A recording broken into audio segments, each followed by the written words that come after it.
Hey everybody, and welcome back to the Marketer's Blueprint podcast. I am your host, Nathan Gibson, and here with me today I have our lead marketing strategist here at BME, Kayla Miller. Kayla, how's it going today? So far, so good. How's it going with you, Nathan?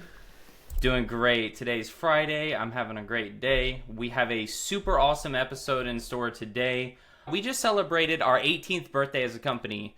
So we have been super excited about that. And so today we're going to share some of the key things that we've learned over the years, how we've helped other businesses grow and succeed, and how we're adapting to the current age of marketing. So we have a lot of exciting things to talk about. But first, I'd like to have you introduce yourself, Kayla. If you would, just tell us what your experience has been like here at BME, what is involved in your role, and maybe just a little bit about yourself. Yeah, absolutely. So thank you for that introduction. So like Nathan said, my name is Kayla Miller. I'm the lead marketing strategist here at BME. My primary role is to meet with clients and ask them, what are your business goals for this year? What kind of products or services are you coming out with? And really try to get a vision around where they're currently at and where they're trying to go. Usually a lot of our conversations revolve around what they've done in the past for their marketing, areas that they think that they want to focus in, and then of course we go into a little bit of our own research to try to figure out what the best marketing strategy for them is. We also help a few clients with things like BME Crew, where it's like single requests, and we kind of, same deal, meet with the client and just get an understanding of like, what is it that you need to improve in your business. So I work with all major client accounts here at BME, and just kind of keep an eye and monitor all the different campaigns that they're running and try to see, where can we make optimizations and how can we get those funnels working to max efficiency. Yeah, that's awesome. Kayla is an absolute wizard. I've worked with her hand in hand for the almost year that I've been at BME now. She's taught me almost everything I know about marketing strategy. She's a wizard with all of that. So she helps our clients, develop these strategies, execute on them, and optimize them as they go, because things are always changing and evolving. So Kayla has been really adaptable for us, and we super appreciate all that she does. So let's dive into what has happened over the past 18 years as a company, what we've learned, and some key factors behind, how we operate as a company. So the first thing I'd like to discuss with you, Kayla, is one of our first guiding principles as a company, which is relationships first.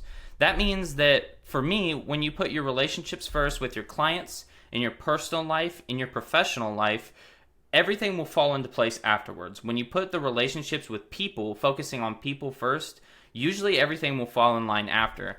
How has the relationships first model that we have at BME affected you in your role? Oh man, there's so many different things I can talk about for this guiding principle. I mean, one of the things that I think we really try to emphasize, or at least that I try to emphasize in my role, is that relationships first is so important, because our primary goal as a marketing company is to help a business get sales and get that brand awareness to get their business out there. And so when people come to us with these different marketing requests, it's completely a collaborative effort. I think that continuously talking to the client, sharing feedback ideas, we do have our expertise in marketing, but I think that it's so much fun to ask a client about different ideas. What if we run this kind of campaign? Can you guys make these kinds of videos for us? We actually talked to a client a few weeks ago where we threw out some ideas and then we said, what do you think about that? Like, what is your honest feedback? If you don't like it, that's okay. If you do like it, how can we keep it going forward? And they said, it's so strange. Nobody has ever, no marketing agency has ever asked me for my opinion. And I think that, Ashley, our lead copywriter, and myself are just shocked that was, it was awesome feedback to hear, but it's such a close relationship that when you get that trust and that understanding of the people that you're working with, it makes it so much easier to bring these different visions to life, and there's so much more creativity that comes as a result of it. So I think there's a huge reason why this is our first guiding principle, because of those reasons. Yeah, and I love what you said about, it's sad to hear, but it's so amazing to hear with our clients that they're honestly shocked that we ask them their opinion and value their feedback, because a lot of people have the preconceived notion that, the marketing agency handles everything, and they're the experts on every single thing, when that's not the truth in reality. We are the experts in marketing, technology, the leadership that we have, but the businesses we work with are the experts in their industry. And so when you collaborate on those two things, that's when a marketing campaign really flourishes, is when you have the expert in the field and the expert in marketing come together. And so collaboration has always been the key to success since day one at BME. So I love your point on that. Another thing that we really strive to achieve in our day-to-day work here at BME is continuous learning.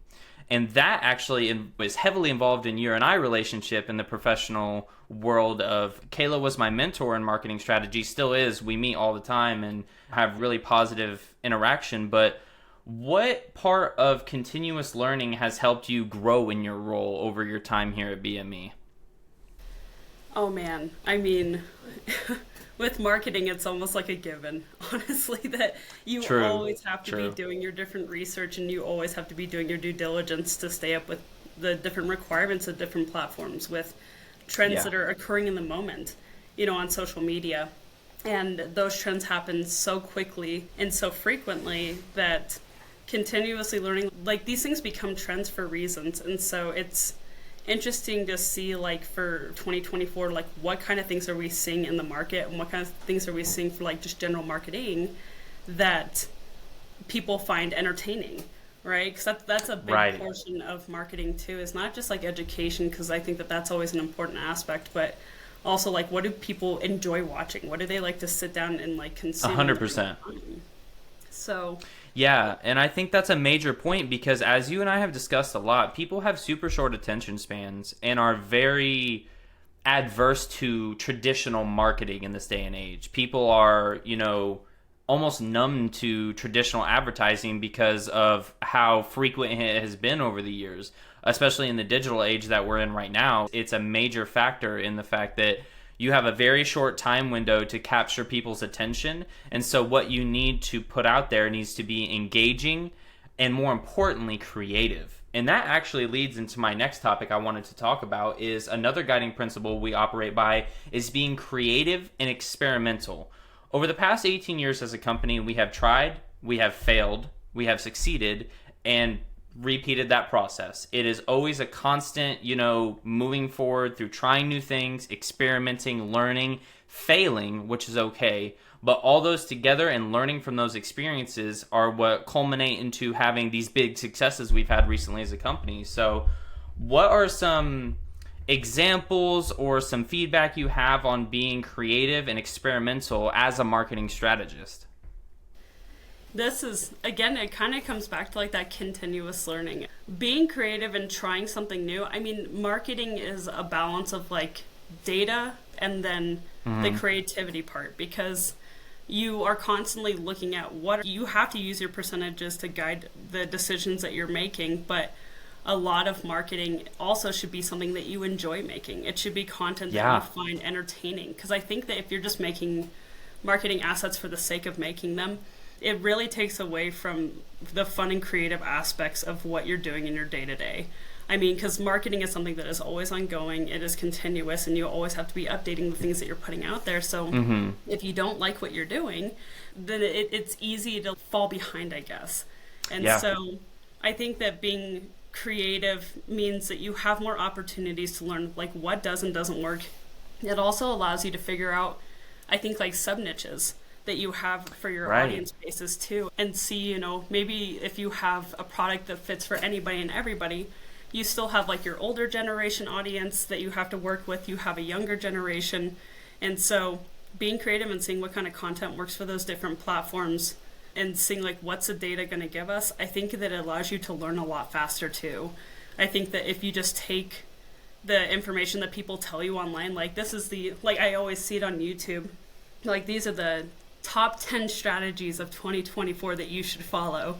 And while the concepts of it are correct, if you copy and paste that mentality, you're doing that with thousands of other businesses. And I think that being creative, like I said, allows you to test a little bit faster, but I also think that it allows you to enjoy what you're doing, and think of new ideas and constantly inspire you to make new marketing assets.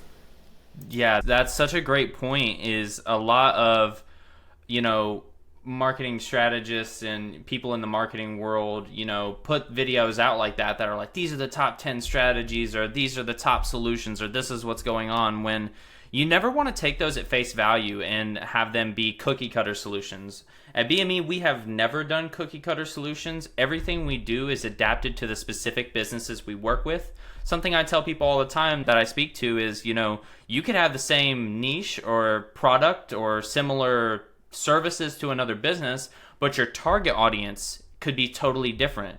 Their demographics, their psychographics, everything about who you're targeting, the area that they're in, can be totally different. So cookie cutter solutions often don't work in the marketing realm because everything is always so different. The people you're targeting are always going to be different. So I love that, putting a creative focus on your marketing efforts and thinking outside the box to really capture people's attention is what's going to be important now and for the next foreseeable future for marketing. Another topic I'd like to touch on, and you are an excellent representative of this, is proactive planning. An example of this being, we talked about on our last episode, was how early we're getting started on Labor Day content and holiday content. So what would you say in the realm of marketing is some advantages of proactive planning? Oh man, I think that this is just like, it's a timeless question, right? Like you can apply True. proactive planning to like grocery shopping so you're not ordering in. You could do it to where doing your laundry so that you have something to wear the next day. Proactive planning really just applies to anything, but I think why this is like so important for me in my roles, because before I worked at BME, I worked with a lot of like really small businesses. So these were usually groups that were like 1 to 3 people max, and one of those people was the CEO. And with so many different things going on, it's easy, like we know the holiday season is coming up. Fast. By the time October hits, that is truly the beginning of the It's go mode. Season. Holiday or Halloween really does not impact how early people start buying for the Christmas gift giving season. Mm-hmm. And so it's hard to keep these things in mind, because I would see a lot of business owners say, well, Halloween's the next big holiday. And while that might be true, in reality, based on the research we had done, people start shopping as early as October 1st. And it's getting earlier every year. I remember we discussed this last year, and it's getting even faster this year, right? Yeah. So, I mean, like every year we've seen like a bump by 1 to 2 weeks for how soon people are buying things. Other companies are recognizing these behaviors because people don't want to spend a huge sum of money up front. Right. And so they want to be able to break down those purchases over time, and it makes it a lot easier to think about what they want to buy, keep an eye out for deals, and slowly acquire those gifts, up until Christmas Day. And so we would see our clients say like, well, October 1st is when I'm going to start planning my marketing for the Christmas season. And so I have gone about creating a specific marketing holiday calendar that has really just the most generic and basic holidays that happen throughout the year. And I have times where we say, when should we reach out to a client to say, hey, is this something you want to do? And then we have another date that says, okay, this is when we should start making the assets. And then another day that says we should start launching those different assets on this day to this period. It allows us to have a touch point with clients and let them know, like, hey, this is something we need to start planning for now. You don't need to worry about it. We just need to know if this is something that you're interested in doing. And it helps always make sure that when it is time to start launching those marketing campaigns, that they're ready to go. So it's something as a business owner you don't think about because you have so much going on in your time. But for us, it's something that we can keep track of and help remind business owners of when it's time to get into that season. Absolutely. Proactive planning is huge, especially on coming up for holiday season. People know that in their personal lives, but it's also huge in business. I find we help the business owners we work with all the time prep for holiday seasons, especially product-based companies. So if that is ever anything anybody needs help with, please check out our website at businessmarketingengine.com. We help all kinds of clients get prepared for the holiday season because it is a huge rush. And a lot of times business owners are not only busy with their business, but in their personal lives as well. So it can be a hectic time. The faster that you get planned for that, the more effective your marketing strategies will be during that time for sure. So another big part that I wanted to discuss before we move on to our next section is impact. And that is, the impact that proper marketing strategy can have on a business, the products they carry, the services. What would you say is a big part of the impact that you create in marketing strategy for these clients as it relates to optimizing their funnels and growing their business. What would you say the impact of that is for the people that you've worked with in your time at BME? Oh man, I mean, it's funny how all of our guiding principles kind of intermingle. This kind of comes back to the relationships first part too, because I mean, when we're meeting with these business owners, one of the primary purposes for us is to help their business continue to be successful and continue reaching the new goals that they set for themselves. And so when we first meet with clients and we ask, what are those, like, what's that goal that's a year from now, that's 5 years from now, that's like 20 years from now? It really puts into perspective, like, where their vision is of where they're going. And I think that when we start launching those first few marketing campaigns, start getting that data and start seeing, like, where all these different opportunities are going to be that pop up and seeing the success of those different campaigns, it's incredible not only to see the business grow, but see how their customer base is improving their quality of lives, right? Because we have several clients that work in the health and technology industry. And so not only are we trying to get sales for the business that we're working for, but we can directly see how people's quality of life is improving too. And it's awesome to know that, like, we're making the world a better place by being able to let people know, hey, this product or service is available. It is meant to help you. Nobody is selling anything out there that is meant to do the opposite, right? It's always meant to improve some aspect of your life. Some kind of positive gain. Exactly. And it's just like a huge circle. Because, I mean, you help our clients build this community of people who are not only in love with that product or service, but we get to hear the testimonials and see the different pieces of feedback on social media where they're like, I don't know what I would have done without this. Like, this is a game changer in my business. This is a game changer in my life. And so it's just like an endless feedback loop that is just super self-rewarding. And being able to help clients achieve that kind of vision is such an incredible opportunity. I couldn't agree more. That's a big part about, I speak to a lot of entrepreneurs and business owners in my role every day. And a big part of the entrepreneurial mindset is freedom of time and financial freedom, of course, but also impact and legacy. The good entrepreneurs are super passionate about what they do and their products. Gabe, for an example, is an extremely passionate and driven person when it comes to marketing, technology, leadership. All of the things that we offer at BME, he embodies, and it trickles down to the rest of the company. So that's a super important part about thinking about where your business is going to go in the next year, 5 years, 10 years. What kind of impact and legacy do you want to leave? So I think that's a wonderful point. I appreciate you touching on that. So next, I'd like to touch on a couple of other things that are on a super positive note as well. One you have had a tremendous hand in helping achieve is some wins from our clients this week. So the first win is an absolutely huge one with a client we work with. One of our clients successfully closed a sale thanks to the high quality leads that we delivered them. Now, you may say one sale, not a big deal. This client sells high ticket items. They sold a product for $13,000.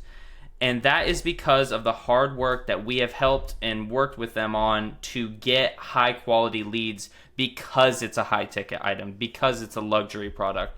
So what would you say went in to the process of getting to the point where we could provide those high quality leads for those types of high ticket, high value items? So, man, now we're getting into like some sales psychology, which is always fun. Yeah. So when we first met this client, so just to like preface it a little bit, they had been doing their own marketing through the form of newsletters. They had been making additions to their website. They had been doing a few social media posts on their account. And we, of course, had gone through all these different assets before the first time we met with them so that we had a little bit more to talk about in that discussion. And it was such a huge shock for me to see how much personality this company had and how wonderful the people who worked at this company were.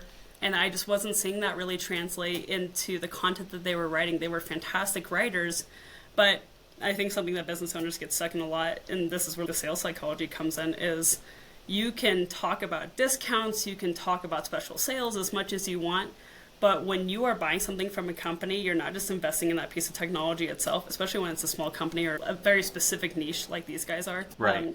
You're also buying into the brand itself, and you're buying into the personality of the people that you're going to be working with once you buy that specific product. And so for us, we saw so many different opportunities where we said, what are just like your own like personal interests? Like, why are you doing this? What was your vision when you started this company, and where are you trying to get people to? What are the interactions with your clients like? And we just really wanted to understand like who they were just like as people. I think that that's really where like a good chunk of our focus went into, because we knew that if people or this client's customer base enjoyed the interactions with the employees themselves, Right. then the sales process would be so much easier. I think like that same kind of psychology works with like car sales. You're really not just like buying the car, but you're buying into your salesman's personality too, and that's a huge True. part of it. And so we Very said true. we want more brand voice. We want to know more about like who you guys are as people, and we want others to know about that too. And I think that because of the helping get the right, like introducing like new people to your friend group, I think by getting Yeah. those people into this sales funnel, once we handed them over from marketing to that sales process, it was just so seamless that I think that that's really where a lot of the hard work came in. And so kudos to the copy team, our copywriting team, for capturing Excellent. all of those different ideas and all those different aspects of their personality to put them into the ads and into the funnels that we created.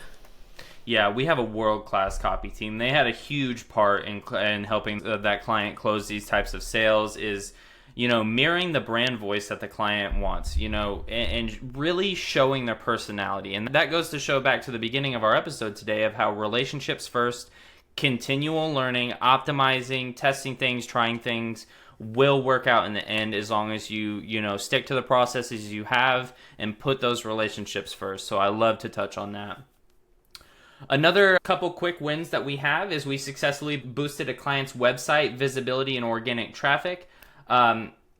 It's really great to see them appear as some of the top search results in this digital age. That's something we help our clients with a lot, is help their website ranking, because a lot of the times that's the first window into seeing a brand and seeing a company, is going to their website. So what would you have to say on that, on what is involved in your side of things with helping boost client website visibility and driving organic traffic? What goes into your thought process of helping companies boost those types of stats? Yeah, so I mean, for this client, I know that we were able to increase organic traffic by about 3%, and we were even able to add, I think it was 12 more keywords into Wow. the organic SEO that we were trying to accomplish with their website. And I mean, for a client that I truly just like personally believe is the industry leader for what they do, it was incredible to see that they weren't like the number one search result. I mean, they had so many different marketing materials.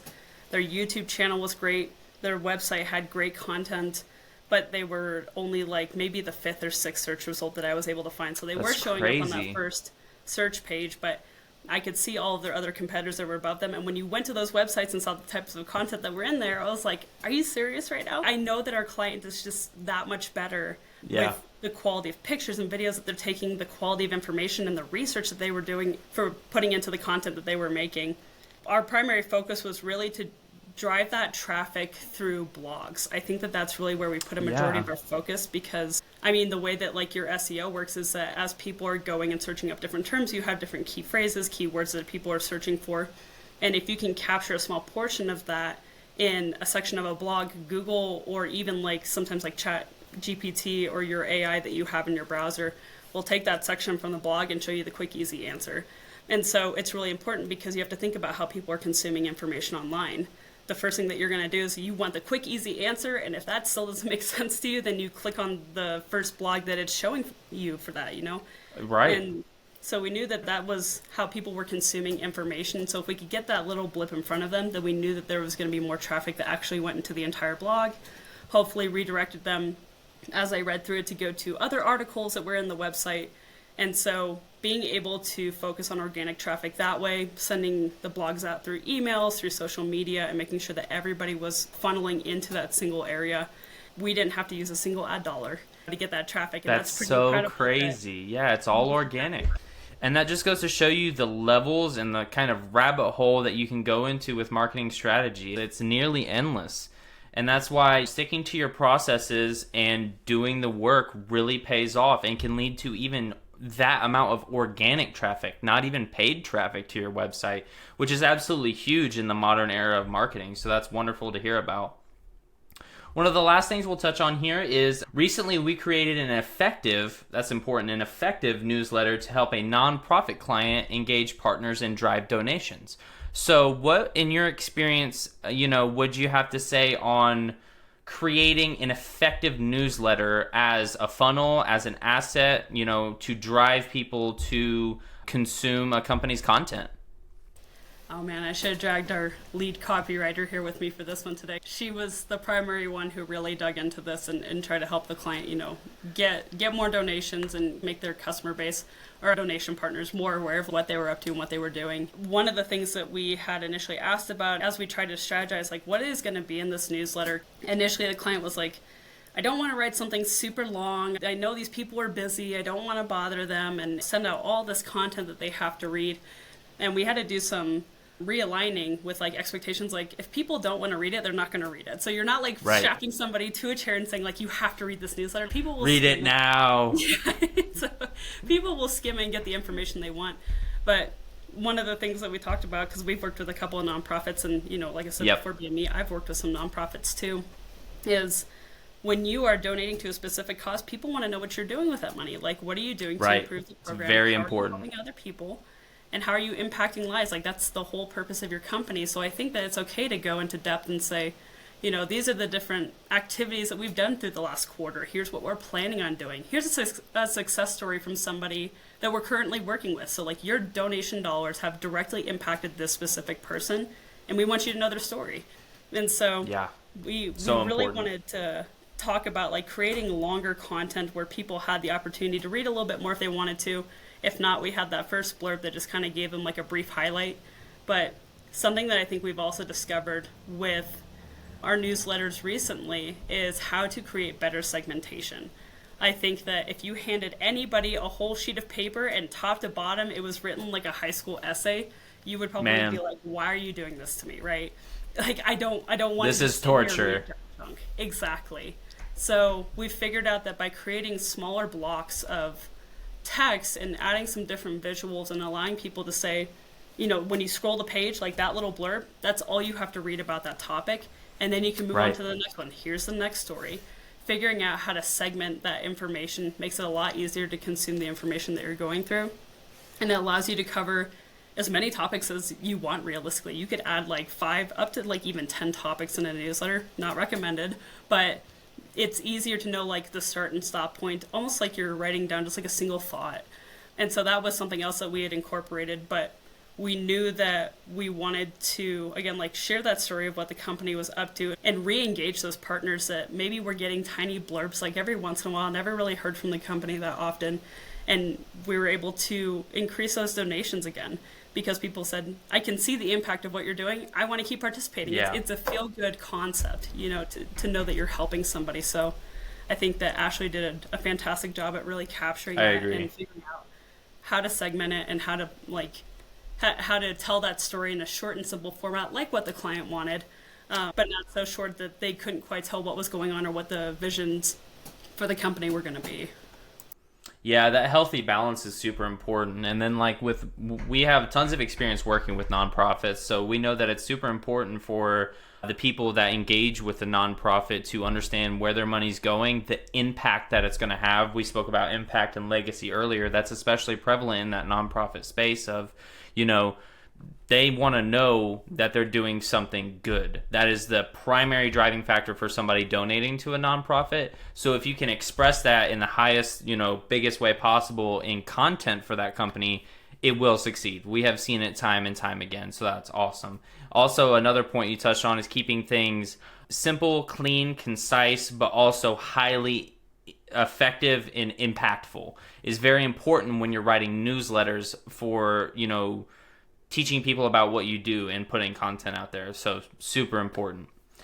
But that is going to wrap up our episode today. Kayla, it has been lovely to have you on. If you guys ever need help with anything or would like to have a chat with me, you can go to businessmarketingengine.com. You can check out all the information about what we do there. You can put information in about your business and get a call booked up with us so that we can help you out, especially with the coming up holiday season. It's super important. So if you need anything, we will be here for you. But Kayla, it has been lovely to have you. Do you have any closing remarks before we wrap up today's episode? I don't think so. I think that we're all good today, but thank you so much, Nathan, for inviting me on here, and I am super excited to see anybody new who comes in and get the chance to work with them. Awesome. Well, thank you everybody for tuning in, and we will see you guys next time.